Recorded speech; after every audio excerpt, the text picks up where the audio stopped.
And celebrating the 75th anniversary of independence, Azadi Ka Amrit Mahotsav, in today's series, Saga of Freedom Struggle, we are honoring the freedom fighters and the heroes who were instrumental in the building of our nation. Tonight, let us look into the life of Krishna Sinha. Congress Socialist Party was established by leaders like Jayaprakash Narayan and Acharya Narendra Dev.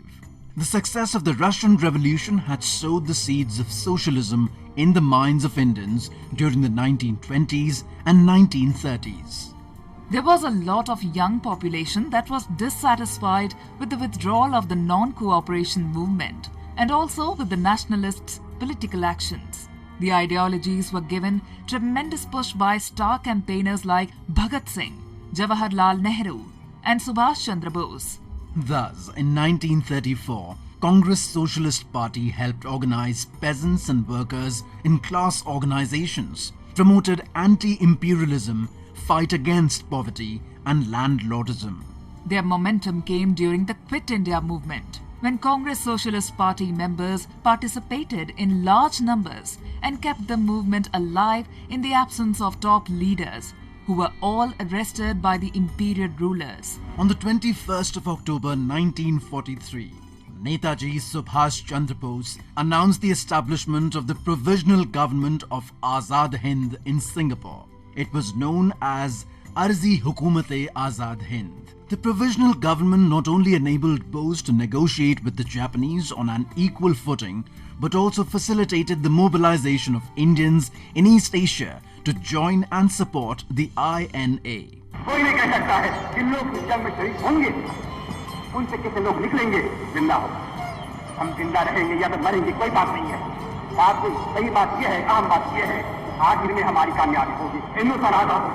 Netaji proclaimed total mobilization.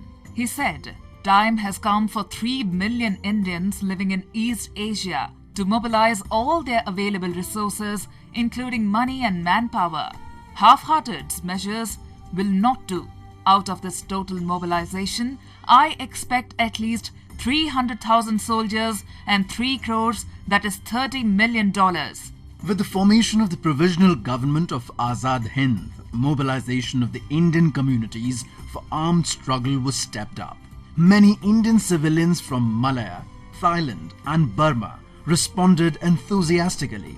Others contributed money and gold generously to the INA fund. The gold came mostly from women who readily gave up their jewelry, while wealthy Indian families donated large sums of money after attending Bose's rallies and meetings. Other forms of contributions included clothing, foodstuffs, and other supplies that the INA could use. By April 1944, the Azad Hind Bank was established in Rangoon to manage the overwhelming donations from the Indian communities. He envisioned the Army of Liberation as the future national army of free India and exhorted people with the war cry, "Comrades, my soldiers, let your battle cry be Dilli Chalo, Dilli Chalo." Under the provisional government, Bose was the head of the state, the Prime Minister and the Minister for War and Foreign Affairs. Captain Lakshmi headed the women's organization, while S.A. Iyer headed the publicity and propaganda wing. Ras Bihari Bose was designated as the Supreme Advisor. Soon after the announcement, the provisional government had received recognition from various countries, till its dissolution when Japan lost to Allied powers. Azad Hind Fauj was an imminent threat for the British might. Shri Krishna Sinha was born on the 21st of October 1887 in Navada district of Bihar. Sinha played a key role in the success of the non-cooperation movement and the civil disobedience movements in Bihar. He was imprisoned several times and spent 8 years in prison. Along with his participation in the independence struggle, Sinha also contributed as an able administrator and legislator. He served as a member of the Bihar Legislative Council in 1927. He was appointed as the Premier of Bihar province in 1937. Sinha later resigned in protest over the question of the British involving India in the Second World War without the consent of the Indians. Sinha served as a member of the Constituent Assembly from the province of Bihar.